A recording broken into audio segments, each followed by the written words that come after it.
Hello, this is Father Louis Scurdy with Friends of the Word, the weekday word with guests. And my guest is from Tanzania, the Archdiocese of Dodoma in Tanzania. And we're here in Palm Harbor, St. Luke's Parish in Palm Harbor, Florida. Father Emmanuel, how about telling the audience a little bit of how you got here from Tanzania? As Father Lou said, I'm Father Emmanuel from Archdiocese of Dodoma. I am studying now at St. Leo University. I am doing mathematics and computer science.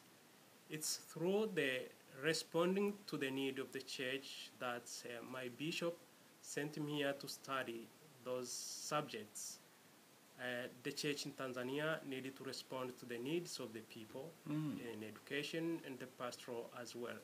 So that's the cause of my presence here. Well, and sharing the Church of Africa with the Church of the United States is wonderful.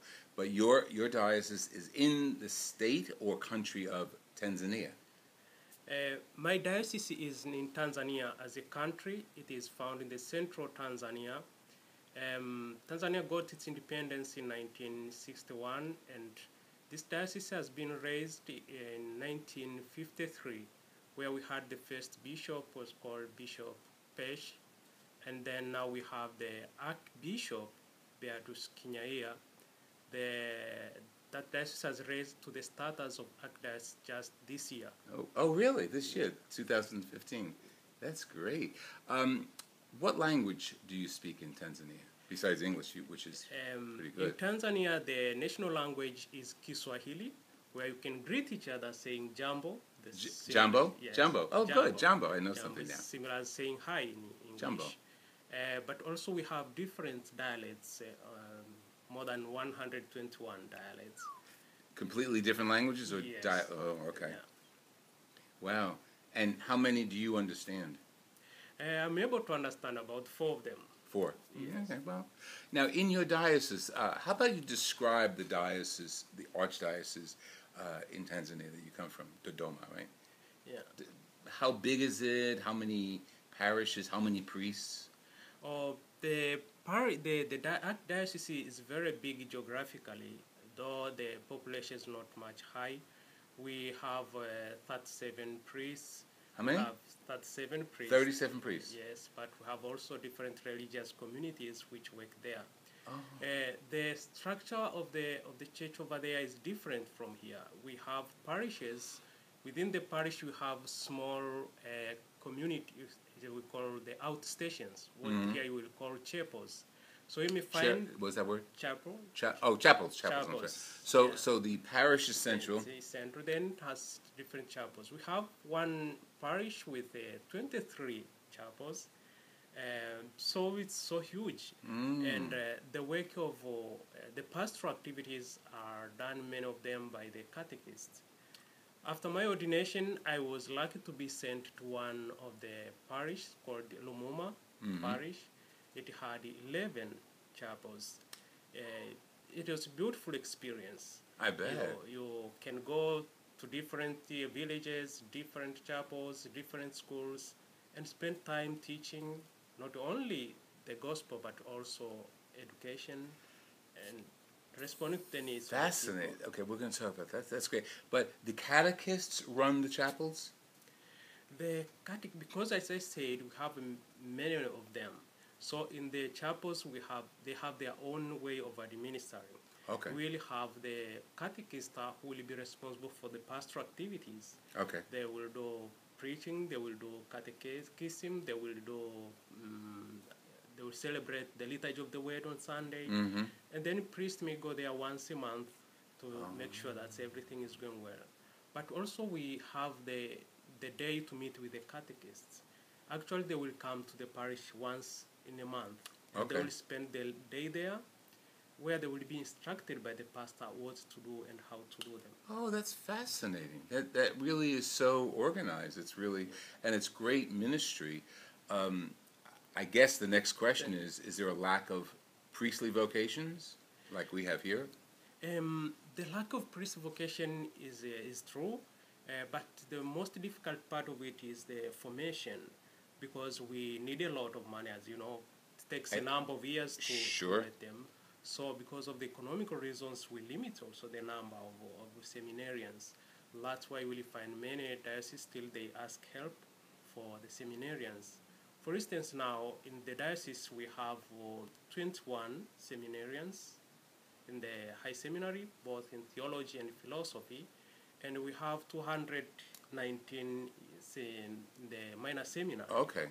Now, So- minor seminary here would be college. Is that the minor seminary there, college level? No, that's like high school here. High It will school. be Okay. high school. Okay. But still, the diocese, not only the Dodoma Archdiocese, but also other dioceses, they struggle for paying for their studies. Finances. Yes, Right. so that's one of the limit. But the vocation, you can find enough vocation. It's possible. Wow, the vocations are there, but finances to educate the young men. The bishop must have a burden. How does he reach out to financially support the seminarians? First of all, we appeal to the congregation over there. Of course. People, they try their level best. Then we try to meet different people, friends. For instance, this year we are trying to do some mission appeals. Sometimes we get, sometimes we don't get. And that's why you will find it's difficult until we get someone to help. So we depend absolutely on God's providence. Of course. To carry on the mission. And that's why still we have that challenge. I think, as you know, the population of Tanzania or Africa, more than 65% are young people. For right. instance, in Tanzania, we have about 67% are under 25 years. And so people are responding highly under to the 25, request. 67%. Yes, they are under responding 25. highly to that one. Another thing which is really helpful for the vocation in Tanzania is the structure of the church.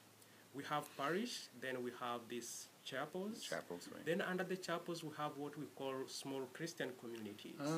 The small Christian communities are formed by 10 or 12 families, and they will meet each week, one day to pray together. They will be going from one family to another family. You have to give us that model. Bring it here because that sounds beautiful. And these families, these 10 families gather once a week. Once a week, they will have to pray and to read the Bible. Yes. Oh, scripture study. Yes. And the structure is so interesting. It reaches out. Yes. And it exactly. gets right back to the roots of the community, which is the small faith communities. Exactly. That is That's beautiful. How it works. Yeah. Were you raised in one of these communities? I mean, in your background, your family? Yes, really. I was born in Kilimanjaro, in Moshi, where the whole place over there is all our Catholics. We had also All the same, Catholics? Yes, we Really? had the same structure. And for us, for example, to join a seminary for formation to become a priest, we needed recommendations from the small Christian communities, from the chapel catechista, and then from the pastor. And then That's they will send it and see. interesting. If it is correct. So they are your references. Yes, exactly. Wow.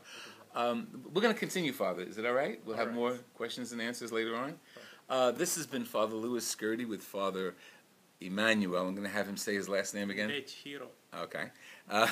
We'll spell it out correctly under our images.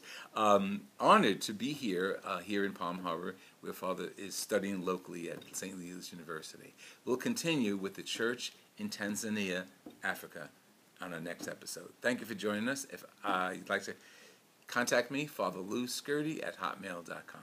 God bless you. Thank you, Father. This is wonderful. Thank you very